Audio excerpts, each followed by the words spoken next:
Hey everybody, how you doing? Welcome to the Music Industry Makeover here on this Thursday night, right here, 9 p.m. Eastern Standard Time. DJ Ronnie with you, along with Rico Gibson. How you doing there, my brother? What's going on, man? Happy Friday, man. Happy Thursday. Yeah. We glad to be here, man. Another Thursday, man. God is good.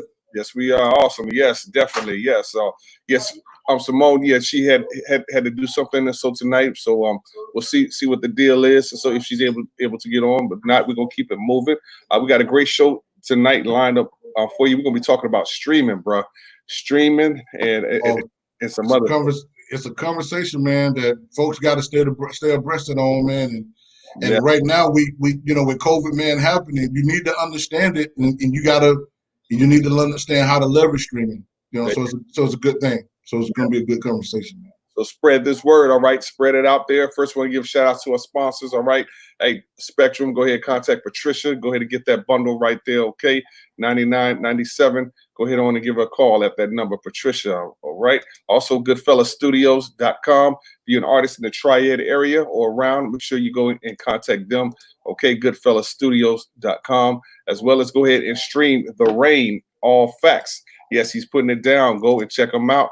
All Facts. Hey, man, I'm telling you, you will be blessed. Also, is being brought to you by, again, Renew Your Mind Records, Life Changers 2020, TikiLive.com, the Music Industry Makeover.com. Go and check us out, okay, as well as In the Box. Check out Rico on In the Box on Friday nights. Go ahead, Rico, tell them about the show.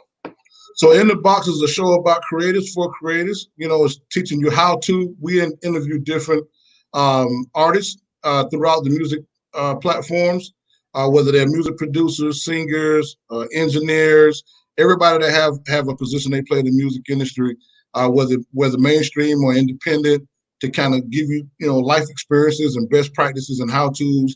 And then we don't want to forget about Just Life with me and Pastor Ricky Bennett on Sundays at 8 p.m. And we're going to be going to Tuesdays also. So we're going to be going 2 times. You can't hear me, Jim? Yeah, Jim, no sound? What? Man, I know we're not going through that again, are we? Oh man, I hope not. And so, hey, you all, let us know if you can hear us out. Let us know if you can hear us. If we're muted to you, let us know. Give us a comment. Let us know that. Yes, let us know, because again, we don't want to, have to go through that. I went through that the other day or so. Oh man. Again, yeah, this is the Music Industry Makeover. Hope all is well. Matter of fact, let me again, you all let us know if you can hear us out there, all right? Because we want to bring you this quality show. We don't want you to miss out on this right here. Okay, yeah, the sound is fine. Okay, so it's him then. Yeah, him. Okay, all right then. Okay, okay.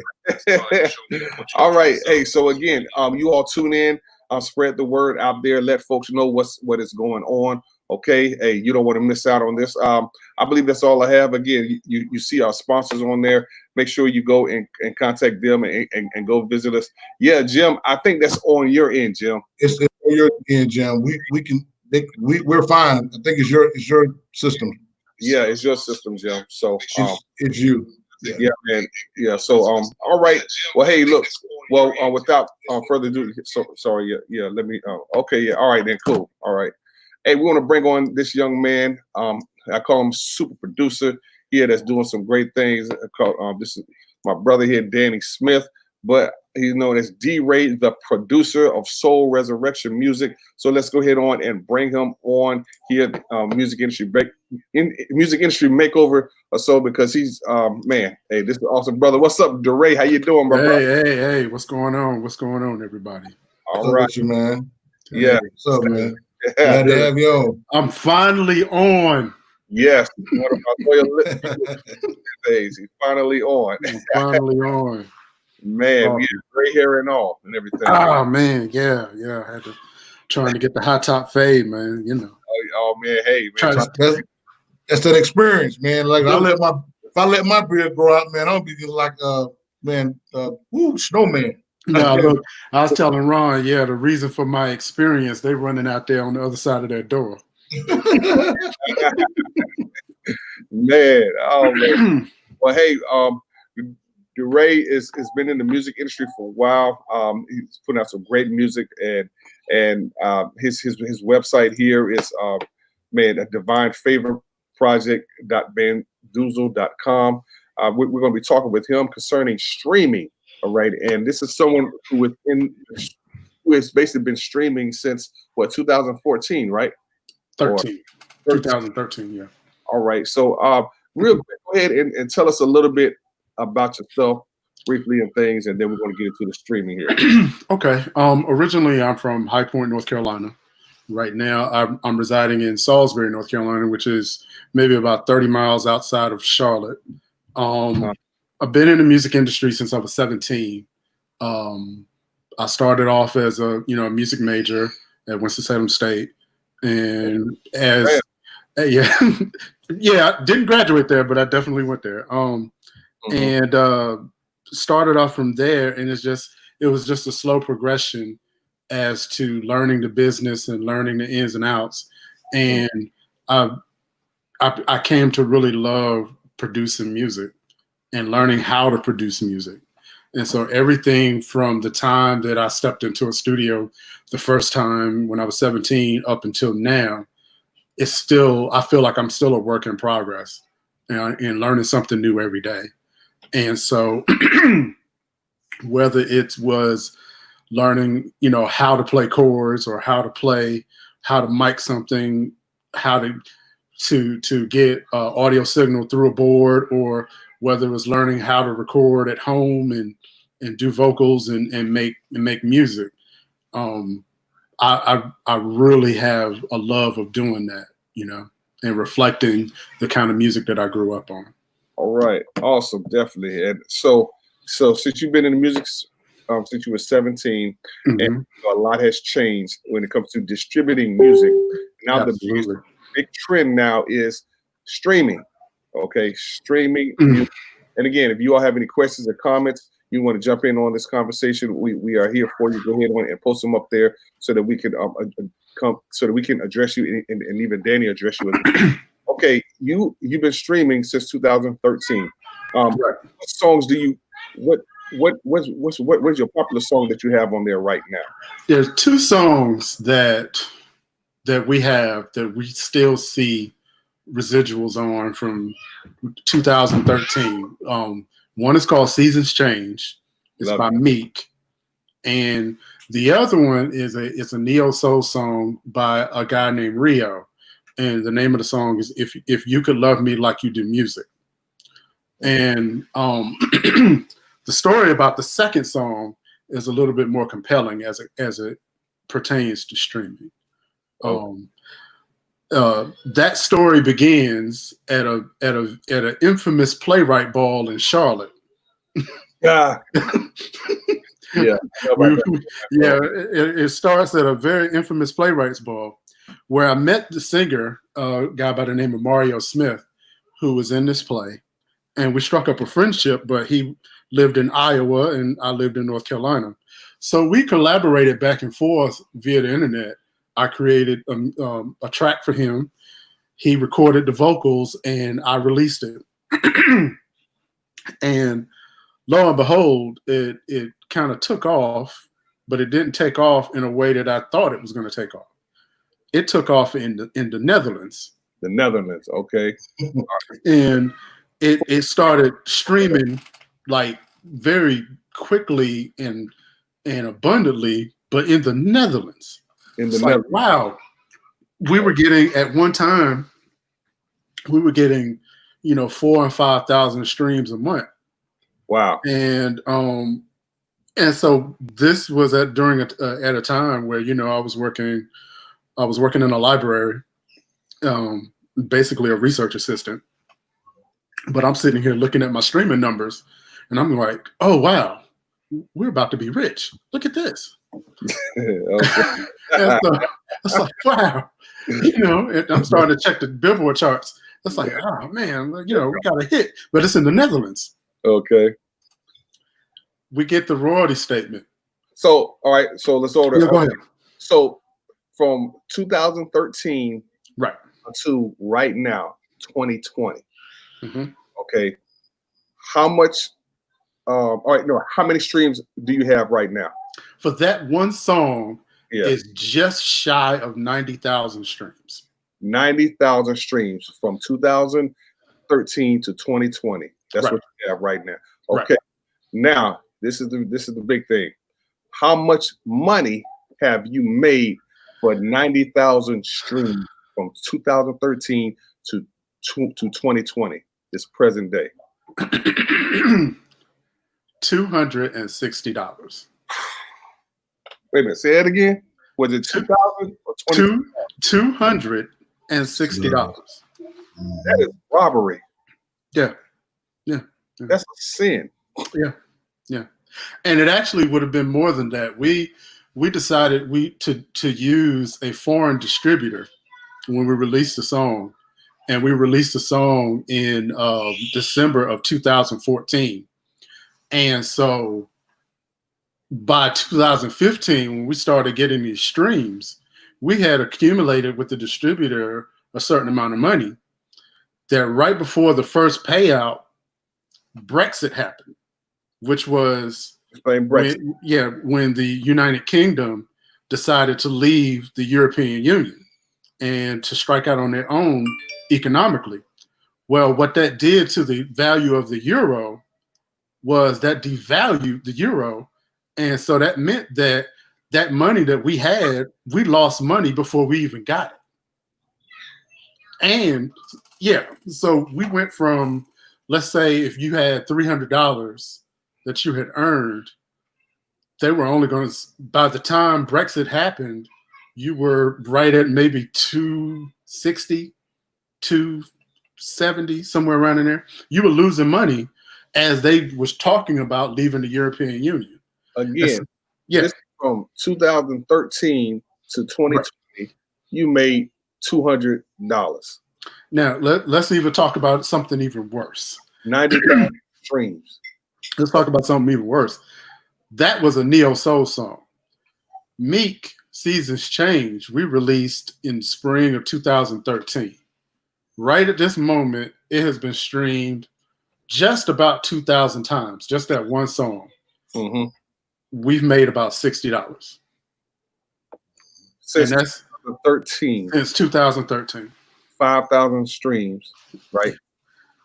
To 2020. 2,000, yeah. I mean, 2,000 streams. Mm-hmm. 2020, $60. $60. Yo, Rico, man, what you say? Bro. Hey, listen. I have a famous saying.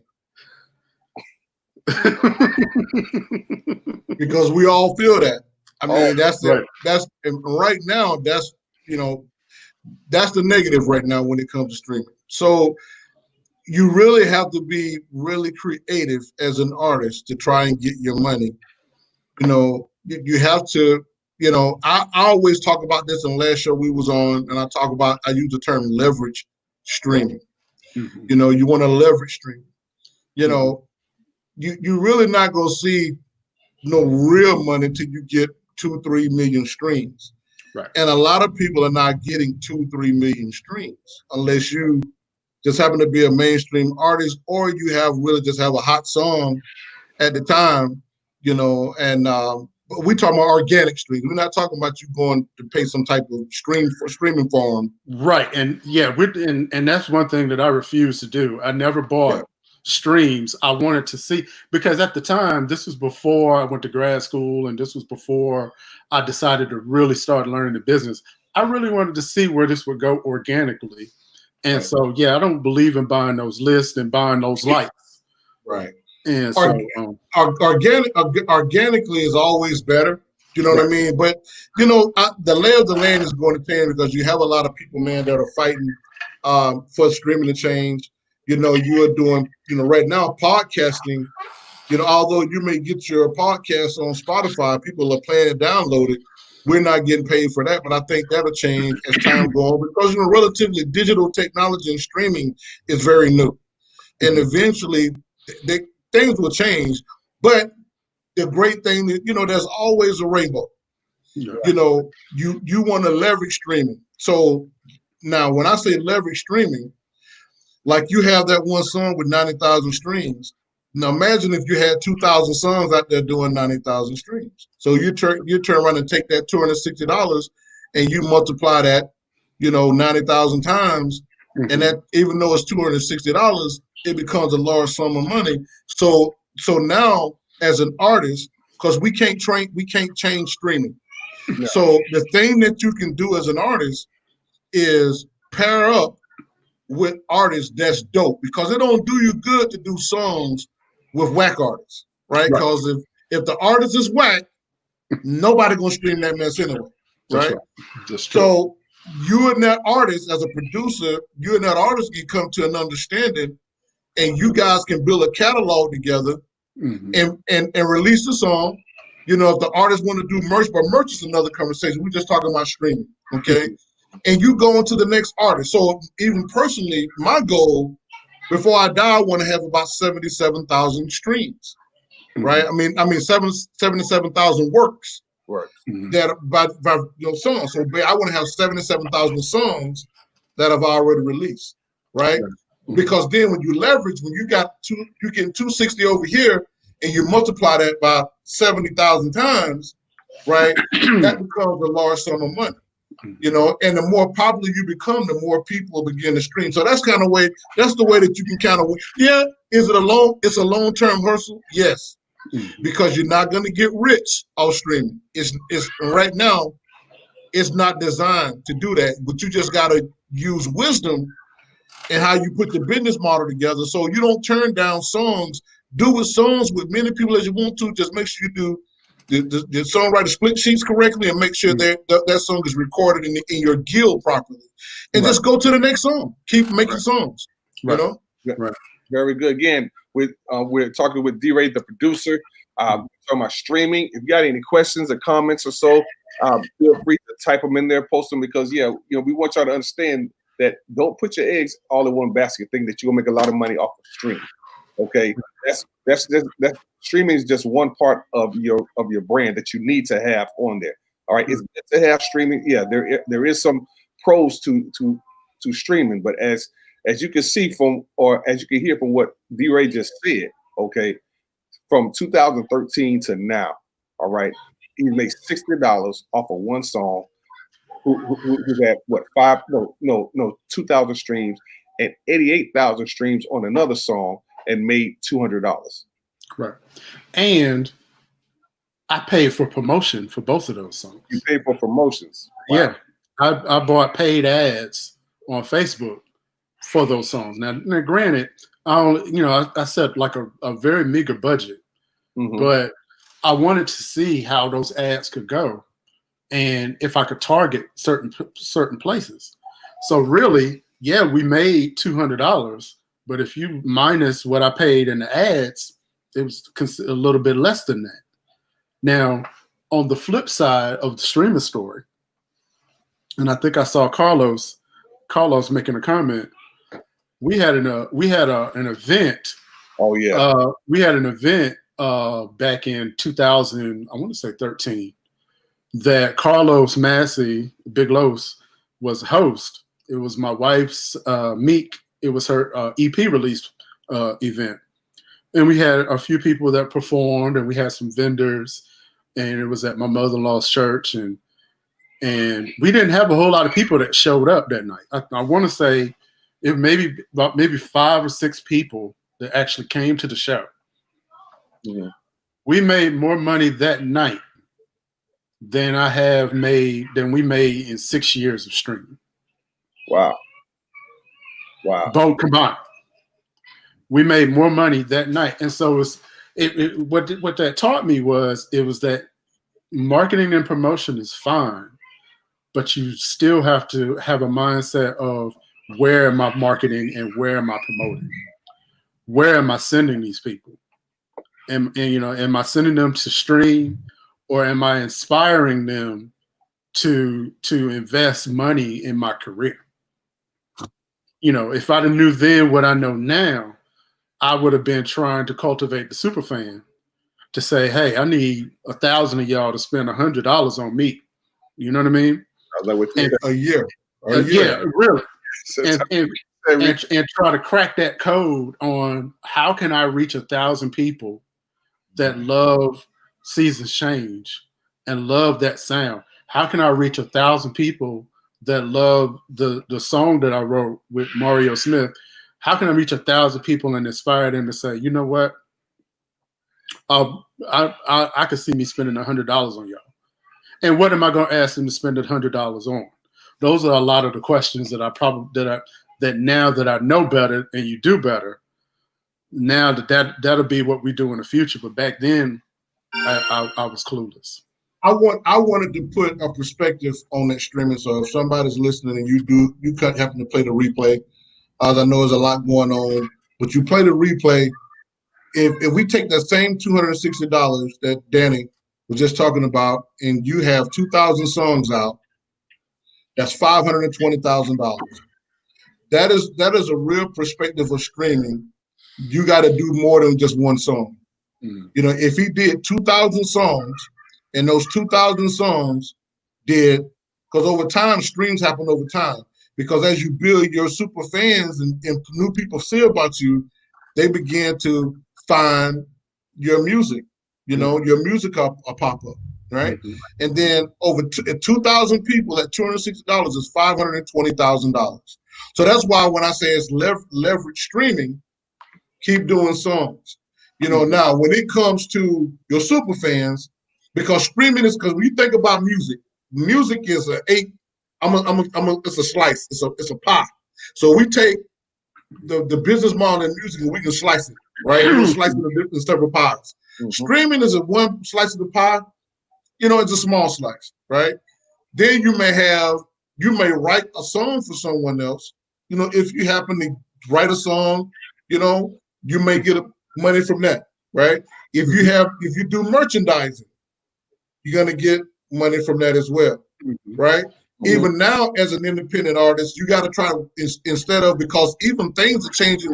We did a show about Live Nation and how now, because Live Nation is going to start, you know, charging way more money, right, for concerts. It really puts the artist in a bad situation, because there may be some things that's out of the artist's control to reason they can't do that concert. You know what I mean? And then the artist may have to pay them double of what they were supposed to get paid. What the artist is supposed to pay them, get paid, they're gonna have to pay a Live Nation that amount double, which is robbery, right? Yeah. So what it says to me, that the people that are in a place that own these venues, you know, they're trying to make more money, so so now their practices may become more unscrupulous. So it just may mean that you will have to start planning your own concerts. We have to go back to the barn days, going back to the Chitlin you know The Chitlin chitlin circuits. The chitlin circuits will end up, because in the chitlin circuits, it may become relevant again, because you can acquire your super fans. And those super fans are the ones that'll spend $100 a year with you. If you got 1,000 of those, that's $100,000 a year. You know, it's funny you said something about the venues. I remember back years ago, I was from Winston-Salem State. I went to UNC Charlotte, and I was on the programming board at UNC Charlotte. This was right around 98, 99.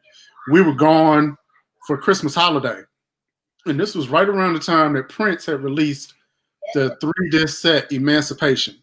And if y'all remember, Prince was putting on his own tour at this time because he was trying to bypass Ticketmaster. right. And because of the price of the tickets. And so the advisor calls us in. He called me in because I was kind of over that particular part. And he said, I just had to pass on a Prince concert. And I said, what do you mean you had to pass on? We're talking about Prince. You mean Purple Yoda Prince? You passed on him? And I remember him saying there was a concert promotion company that I won't mention that told us that if we accepted Prince, we wouldn't be able to do another show in Charlotte again at our venue. And that experience, to me, is what this whole Live Nation thing is kind of reminding me of. because they're kind of putting people in positions to where if you don't want to pay that and take that risk, you're going to have to figure out another way to do your show. Now, it's going to lead to some creative outcomes, but even the big names, if I was a Beyonce or Lady Gaga or Bruno Mars, and I had to run the risk of paying the promoter double, I'm gonna figure something else out. Well, really, what is to figure out is, you know, we look at. I always like to use Lecrae, and not in a negative way, you know, because you know people kind of like to give him a bad rap, but on a business wise, Lecrae was doing concerts. You know, you go and you do a concert. You imagine if your concert is sitting 4,000 people, you know, and you got 20,000 fans in that city, you got to do 5 shows to be able to reach those 20,000 fans. So obviously it makes better sense to get into a contractual situation where you can get into the arena that can sit 30,000 people and you can get all your fans in one pop. You get all your money at one time instead of tiring yourself out doing multiple shows and then just going to the next city, because you can do more, you can accumulate more money that way. But in this Live Nation situation, it's really just gonna cause you to go back to doing the 4,000 people show, because then you think about fire code. You're limited to places that you can go because certain places are gonna have a limit of how many people can come in, and that's fine. You just do multiple shows, just like a pastor that's doing a church service. If the church only sit 1,000 people, you got 4,000 people want to come to service, they're gonna do 4 shows, from 4 services to 5 services. You know what I mean? So, and it's gonna be good for you, because then I think every artist, I think every artist should do that. I think every artist should start on the chicken circuit. And the reason why I say that is because it's going to teach you the business. It's going to teach you how to deal with people. It's going to teach you about time management, scheduling. It's going to teach you why you need your role manager. You know, it's going to teach you how to manage your money. You know, if you got to rent a van, you know, if you got to, you know, instead of renting a sound system, you may have to, you know, start out buying your sound system, because a lot of places you go, the sound system is not going to be good. So that means a sound system should be one of the things that you invest in as an artist. If you plan on doing concerts, like, you know, and it's easy. You can reach out to me, you know, or guys like me, audio guys, because I would go and I would install equipment in the churches and stuff, and I can show you how to build out your own equipment so you can have your own concert with good quality equipment. You know, because a lot of mainstream artists would travel around when they wasn't doing big shows. They were doing smaller shows. They would travel around with a van and their own equipment so they can have the sound that they used to. It just means that it will make you a better artist to do that on your own versus somebody else doing it for you. And then they're taking all your money because they're planning for you. So yes, it's an inconvenience, because then those big arenas, because they feel like, hey, we taking a bigger risk. You don't show up, we got to pay. And it's you know, it's kind of, and you know, nobody can tell another person to do with their money or their property. So if they feel that they're taking a bigger risk and they don't want to take that risk, then as an artist, I can't get mad at them. I just got to figure out another way. Another way is to go back to the chitlin circuit. And now you need, because right now with COVID, you guys need to start doing grassroots marketing again, right? We've gotten lazy as independent artists because everybody wants these big contracts, want to be mainstream. Even mainstream artists are trying to do grassroots marketing again musically, because they're trying to pull out those super fans. And if you don't do grassroots marketing is when you go to small places, you do small concerts, coffee shops. It don't matter if 20 people come to that coffee shop and you retain 5 people that feel like they really love your music and they follow you everywhere. Guess what? You got 5 super fans that's willing to spend $100 a year with you. And we got to stop. Go ahead. No, go ahead. You was good.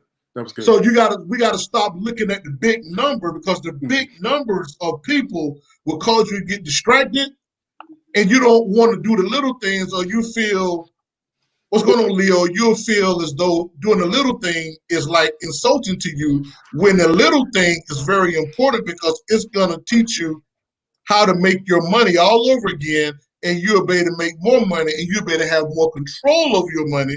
And you know what? I don't want to do a concert at 50, 60,000 people, and you gotta pay for security. People can sue you. It's a whole lot easier to do a concert with 2,000 people.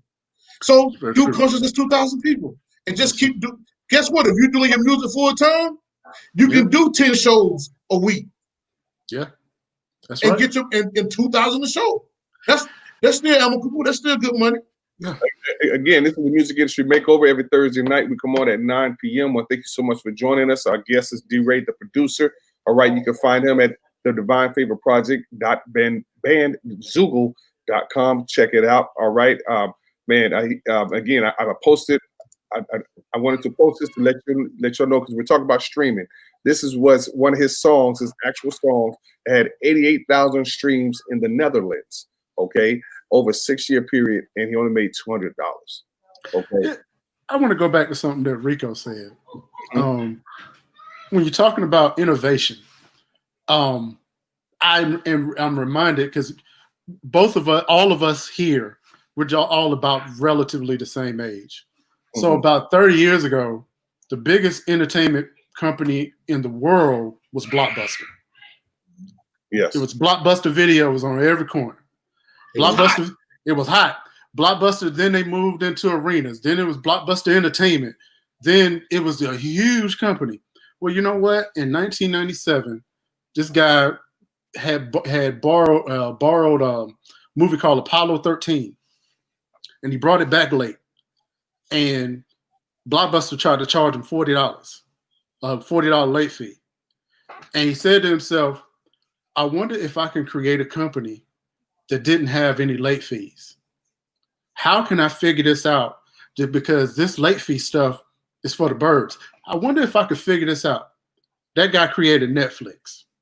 And so what winds up happening is that when we're talking to independent artists to say, hey, you need to think outside of the box, you never know what that thought might be to get around with the thing that we're talking about, Live Nation. I mean, think about this.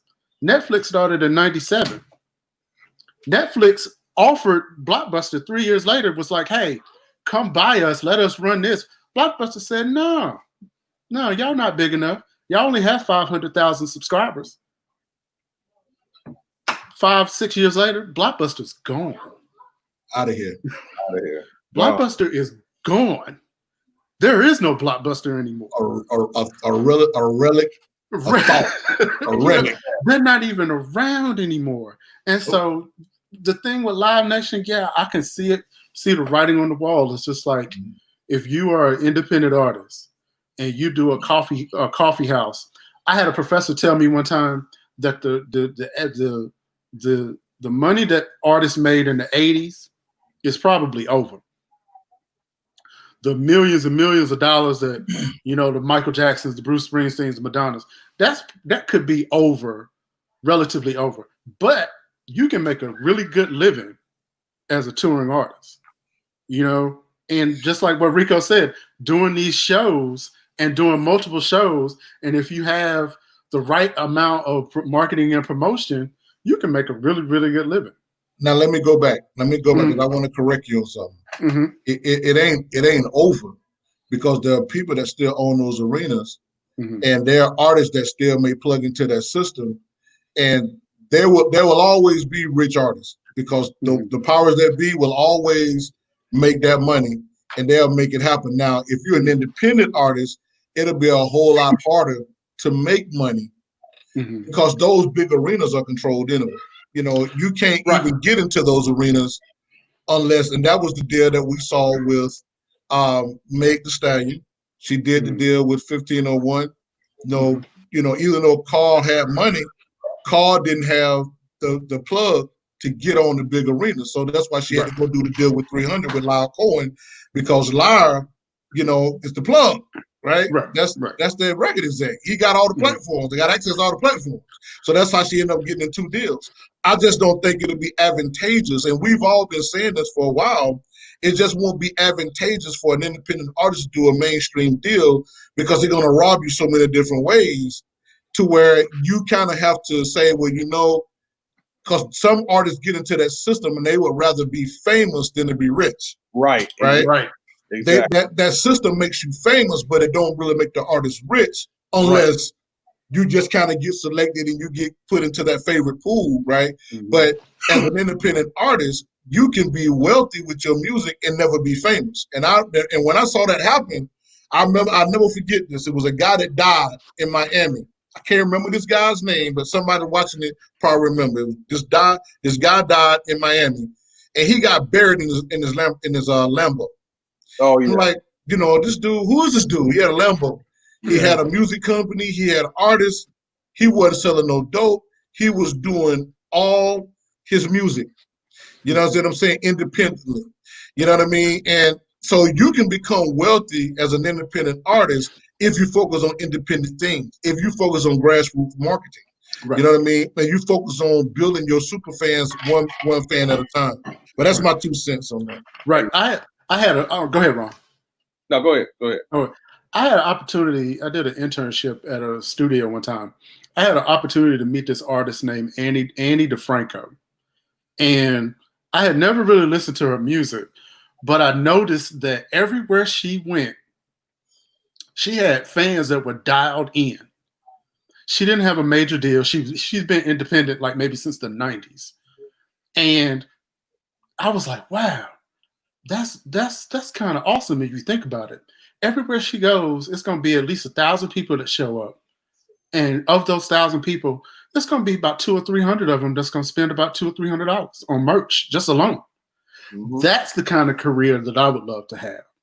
The thing about signing a 360 deal with a major and then doing that $50,000, $60,000, 60,000 seat arena, only for you to be broke 2-3 years later. That's not attractive to me. That's not smart. And You know, for her to get to that point, she had to put in the work for right, gaining those fans, promoting herself, right, marketing herself, spending money on right. herself through marketing and promotion. And she Doing had a team, grassroots marketing. and Grab and she had a dedicated team that's all they did. That's partners. all they did. Right, Exactly.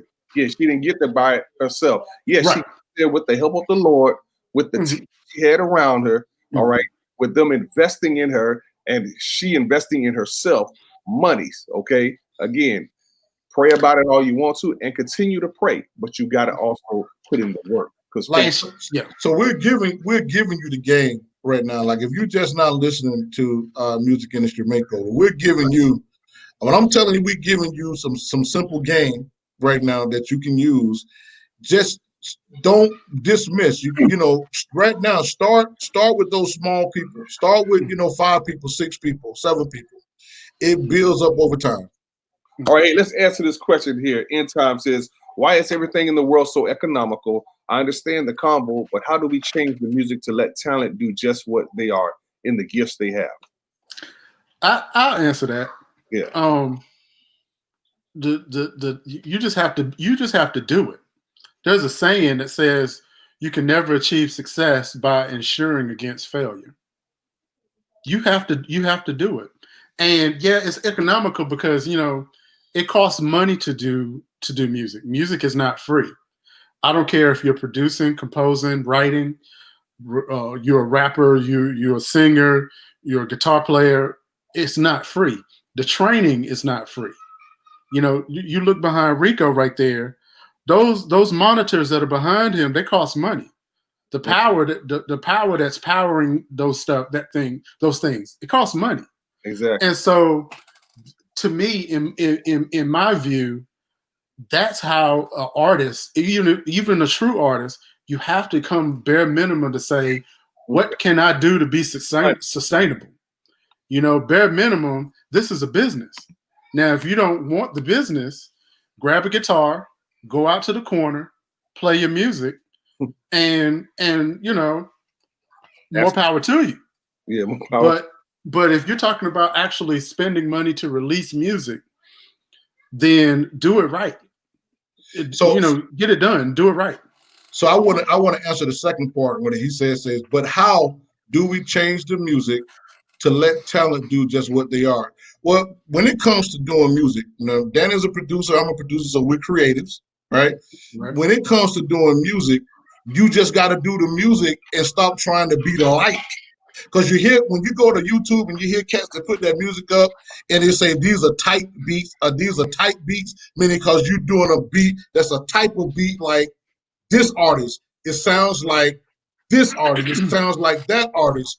When you do music, when you're an innovator, when you should be an innovator with your music. Your music should be what you want it to be. It should be, everybody else should follow you. So how do we change the music? The producers and the artists change the music, meaning that you just refuse to sound and do music like everybody else. I understand that, we may take bits and pieces, because when you listen to a lot of mainstream music, I can hear they'll sample a piece of the song and they'll build on it. I think that's cool, because it kind of gives another feel of a song that was a hit. But I think as a artist, you should be able to create your music with a producer that can create from scratch, right? And that's how you change the music, and that's how artists become and do music they want to be. You have to stop conforming to what's popular. And you gotta let the audience find you. Don't go finding the audience. Let the audience find you. I'll give you an example. Kurt Whalum had a tremendous project. I think it's the Gospel According to Jazz. Yeah. And he told a story one time where his label had dropped him, and because he wanted to do a country and western jazz album or something along that line. And he was down and out. He was confused, and he didn't know what to do without his major record label contract. And his wife asked him, "Okay, well, what's the difference? What kind of musician are you, with a contract or without a contract?"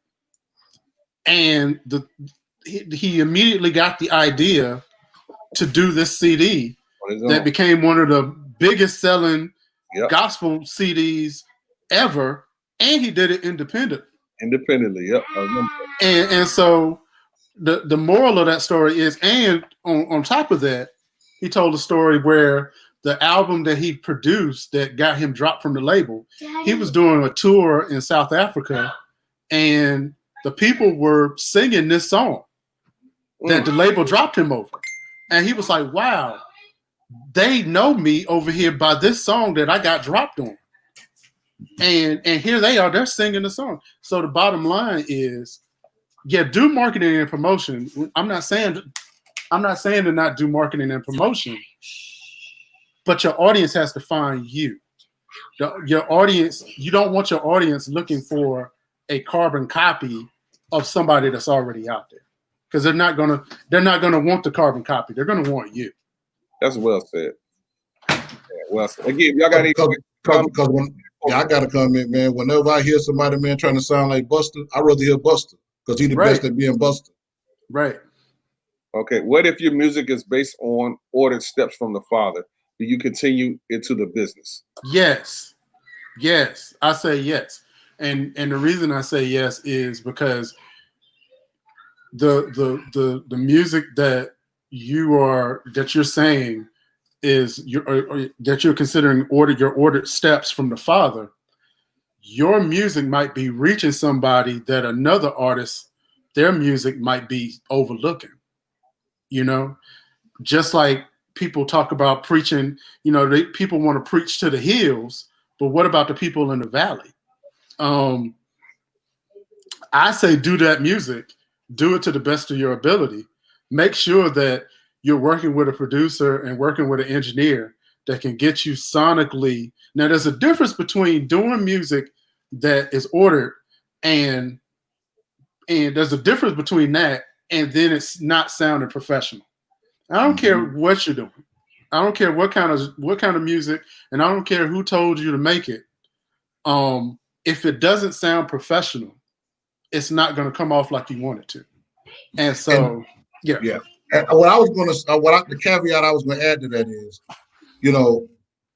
this is what, as Christians, as believers, and I'm going to say as believers, this is what we have to get to, because we miss it. Jesus said, "My people perish for a lack of knowledge," right? Right. We think because we love Jesus, we follow Jesus, that we don't have to be excellent, that we don't have to be the top of our craft. Right. We don't have to be really dope in doing it. We do it halfway crook, how we put it out. But think about when you do a song, if you got a real message as an artist, if you're an artist, I'm gonna take you in times, if you got a real message in your music, why wouldn't you want 100,000 people to hear your song? And in order for you to get that song to 100,000 people, you got to have some type of business behind it. So when you say, should I continue in the business? So then did the Lord tell you, well, I want you to do this song and I only want you to go to 5 people and that's it. And now if God said he only wants you to go to 5 people, then you don't need no business. You just get in your car and drive to 5 people and play your song for them and get back in your car and go do what you're doing, right? But if the Lord it didn't limit you to 5 people, then of course, if you have a real message, that's how people, the music that's prevalent right now, because there's not a lot of choices. I think my artist, Radiant, one of the artists that I partner with, he put up a post yesterday and said, we need more artists to talk about music. I mean, to talk about money, to get them motivated to make money and get focused on business, because we have to go and listen to a secular artist. Because when I get ready to make money, I go listen to Birdman. Just me, right? Because if I need to make a sale, it's gonna get me motivated. Now, I'm mature enough not to listen to other things Birdman talk about, right? I'm a mature believer, right?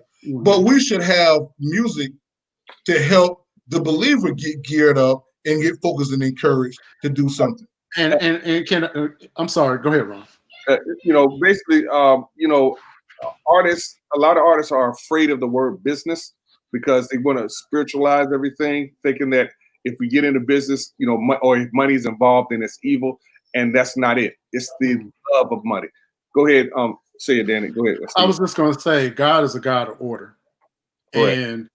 And there's an order to doing things. I don't care what kind of music it is.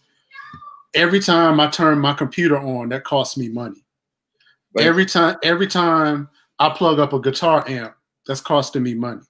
Right. Every time, and I'm not saying that I don't have faith, but what I do say is that I'm seeing it as an investment that,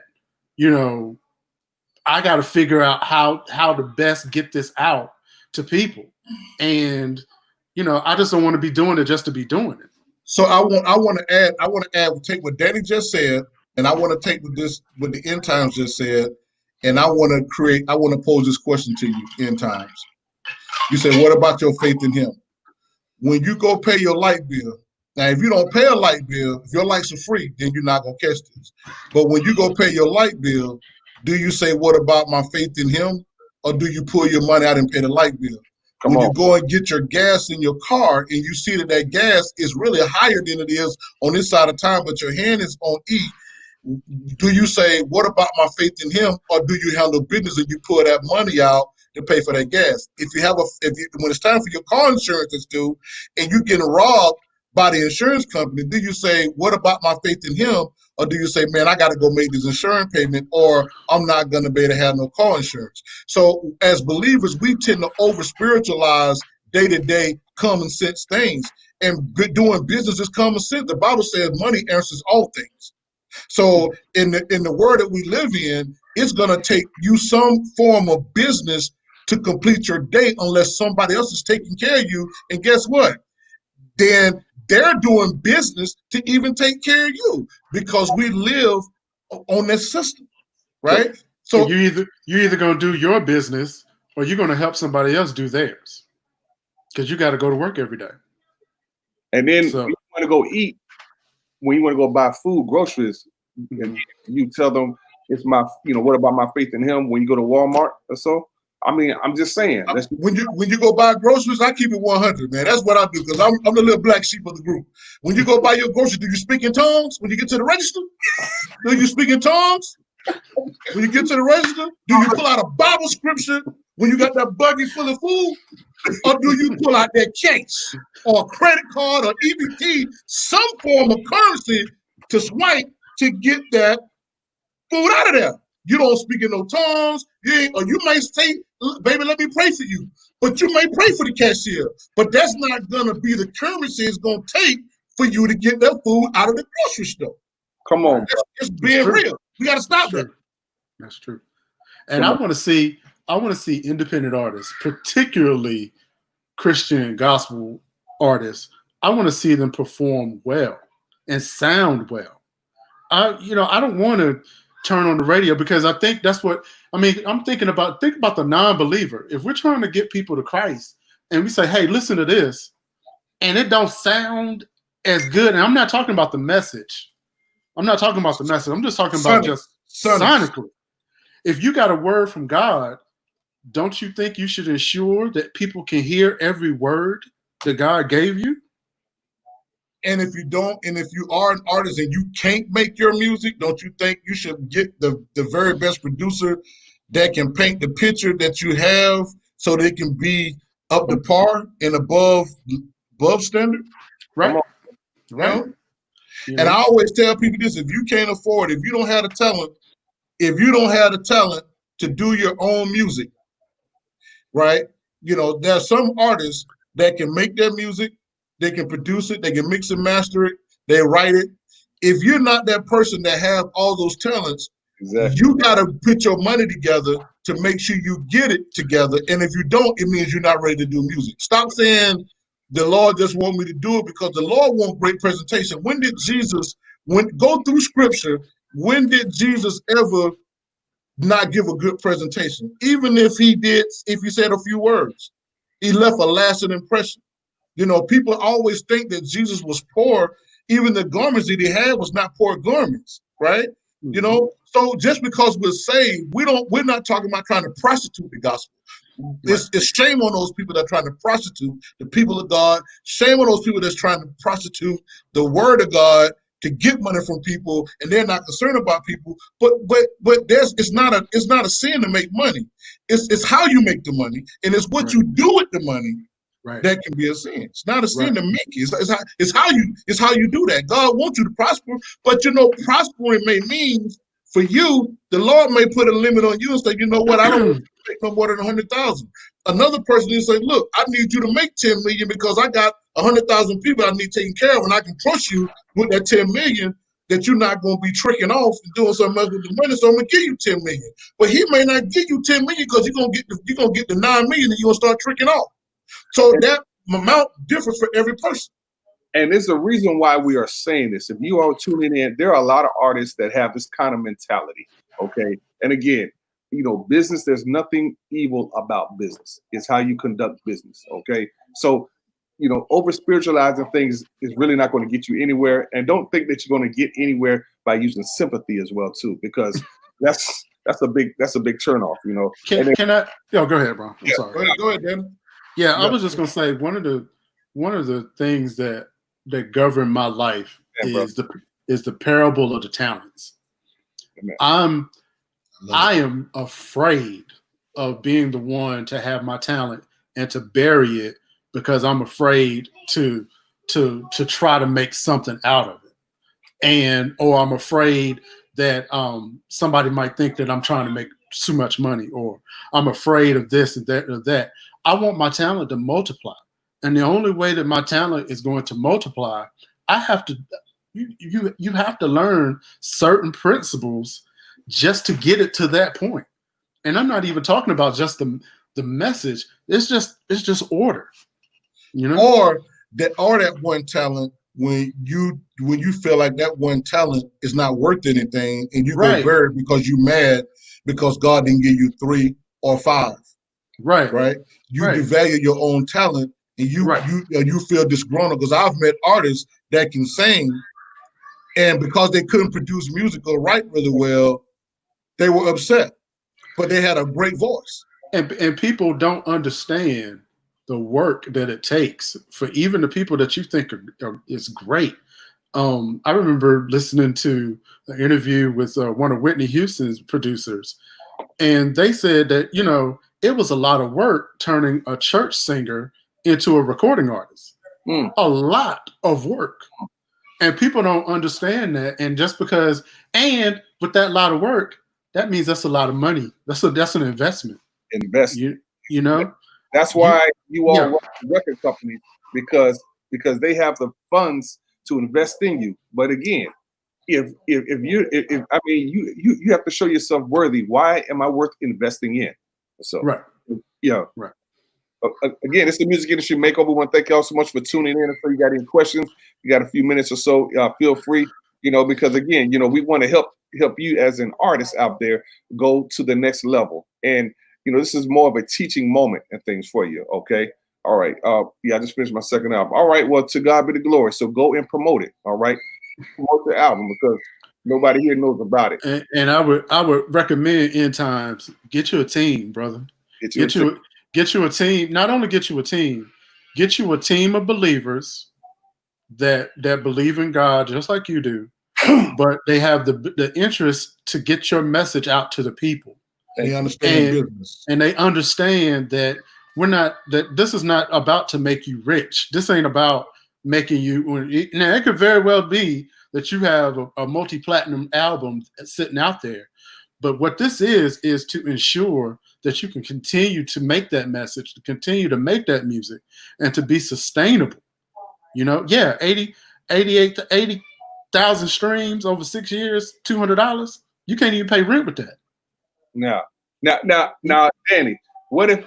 All right, so basically, that's pretty much what, half a cent or so. It actually comes out to, and I did a quick. It was embarrassing. It was less than half. Yeah, it's like what, the 7/7,000ths of a cent. It actually comes out to 0.0025, which means that I would have to. You have to get played 5 times to make 1 penny. 5 times to make 1 penny.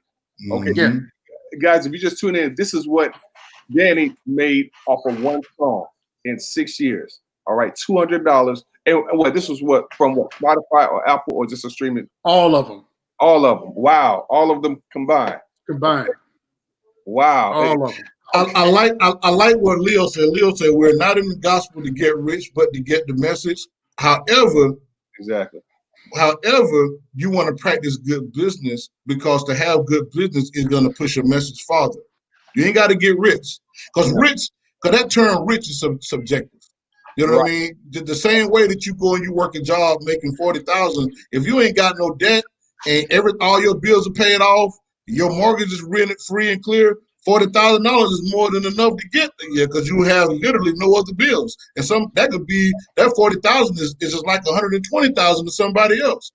Because the word comfortable and having enough is going to mean different things, right? Because some of us got bigger families, some of us have bigger responsibilities. Some of us, the Lord don't just want you to, not, take care of your debts. You know what I mean? Sometimes you can't if you don't have the money to pay your debts. It's a different thing than you got money, you go buy a Lambo or something like that. But at the same time, understand as a believer, your message, if you want your message to go farther, you have to be able to have good business. Because you got to track all that stuff. Now, real quick, I want to go back to this. So now, if you would have made at least 25 cents per stream, that would have been somewhere close to about $30,000. $30,000, 25 cents per stream. Mm-hmm. Wow. And you think about Spotify, I want to say they made $200 or $300 million last year, maybe a little bit more than that. Mm-hmm. And the CEO is a billionaire, and they're talking about trying to cut the royalty rate for streams. So that could be less money. So that's why, as an artist, you gotta figure out another way, man, to get your money. That's all that means. Because you gotta understand, the world that we living in is changing, y'all. Right? And let me give you something real before we get out of here. The world is changing, and the people that were making money is making less, right? And for them to make more, they're gonna start cutting out even doing things unscrupulous, doing things unfair, because they want to make more money. Yeah. Just don't wait until you get to that end of the street before you figure out how to make more money, how to transact the business on your own or with your own team. I say all these things that are happening is really great, because what it's doing is putting power back into in the hand of the independent artists. When things get up and going, y'all laughing at music industry makeover. Because I know sometimes, man, you know, cats laughing, but in a minute, everybody gonna run because cats gonna be trying to figure out what do I do, and you're not gonna have simple basic knowledge, and that's what it's gonna come to. Because eventually, all the doors are gonna close, and you're not gonna be able to get in them because you're really not gonna have no money. It's not gonna be no money for you. So now you got to go back right down to out the gate, the basics. Like, okay, what do I do with my music? What can I do? Right. And can I add on real quick that the paradigm is shifting to where just like Facebook makes its money on market research and knowing its audience, that's where the artist is going to start having to make their money on market research and knowing your audience. You think Beyonce is making millions of dollars on sales and streaming? No, she's making money because she has access to 2 million people that will pretty much do anything she says. Just like Oprah. Oprah has access to millions and millions of people who will pretty much say, okay, I'm going to go buy this book right here. And immediately that person is a bestseller. Right. That's where we're heading as artists. Now you might not get to that level, but if you know your audience, you will become a value because your audience will become a revenue stream. Now, what's important, what Dana just said is you need to have somebody that understands business because you need to that person need to understand analytics and statistics. Absolutely. So Absolutely. that's business. Absolutely. You need to be able to have an analytics and statistics model to be able to watch your demographic, who's your demographic, so you know who to market to, so you don't market to 50 people that don't even care who you are, that you're wasting time and money trying to market to. Or That's what marketing and promotions do for you, because we have analytics, we have statistics. That's what we do. I was about to say, and market it to a song in the Netherlands that you could never get over there to tour with. And again, and then to add on what Rico was saying, we have platforms. Music Industry Makeover, we create our own platform to where we control the exposure. Okay, that's why you see us all over the place. So because again, we have fans, the folks that follow us, radio, video, podcasting, TV show. Yes, you know what I'm saying, and then live events when all this COVID is over and so, you know what I'm saying. But right now, yeah, we'll do virtual events, but we control the platform, which helps to give you the exposure that you need. So yes, that's why it makes sense to get a team, to get with somebody who has an audience that can help push whatever it is that your demographics, who you're trying to reach. Because just aimlessly putting marketing out there is not going to get you any. Okay, so hopefully whatever he said tonight has helped you all. Again, go to musicindustrymakeover.com. We want to thank our guest, man, Danny. Hey, man, this sure, yeah, bro. Brother right here. You're ready. Go to the Divine Favor Project.bandoozle. I mean, Bandzoogle.com. Bandzoogle. Oh wow! But yeah, go check them out. Producer, we got two awesome producers up here that are doing some great things. They're not just they're more than beat makers. Matter of fact, no, they are producers. There is a difference between a beat maker. Music visionaries, man. And then I want to shout out to Meek and shout out to Demi Day, two of his female artists. July is all female. That we showcasing all females on In the Box. We're gonna be doing interviewing females. Yeah. And he has two artists, and one is a singer, one is a rapper. But Demi Day is dope, like super dope. I have to say, Demi, go look at her name is Demi Day, Demi. Second name Day, Day. She is super dope. I would have to say, man, boy, if I had to put my money on it, I have to put I'd probably have to put in the top 3 females. Period. She dope. Is she on the website? She's not on this website, but she has a YouTube channel, and you can follow her on all social media channels, all social media platforms, and she would love to hear from you. Demi Day on just about anything. So yeah, dope. Okay. Dope. All right. Well, hey, there's the name right there, Demi Day. Just Google it, go to YouTube, check her out. This is Soul Resurrection artist right here. Hey, people, any last words? So what, Ron? Yeah, any last words you want to say to the people real quick? Oh, let's not forget, man. Don't forget the In the Box podcast, man. Tomorrow night, it's gonna be a great show. I'm gonna have Brandy on. Brandy's gonna be on tomorrow night. Brand. Brandy, and she's a singer, man. She's out of Baltimore, Maryland, and she's gonna be sharing. And I love women creatives, you know, simply because women creatives, man, always have a story to tell, and they go through stuff, and they still keep persevering.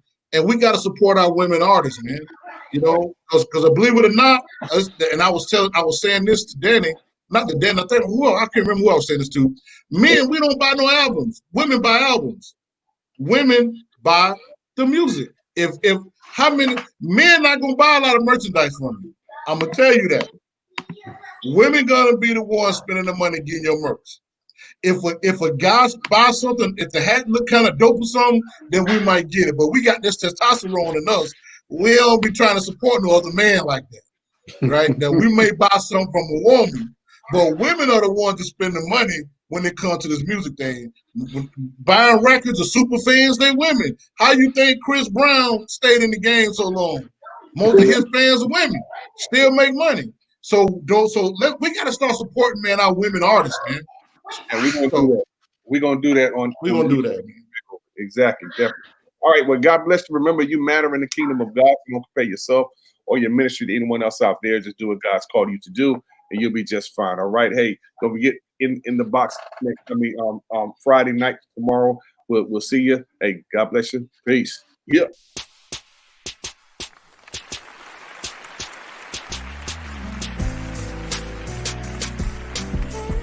Just give me the music, give me the music.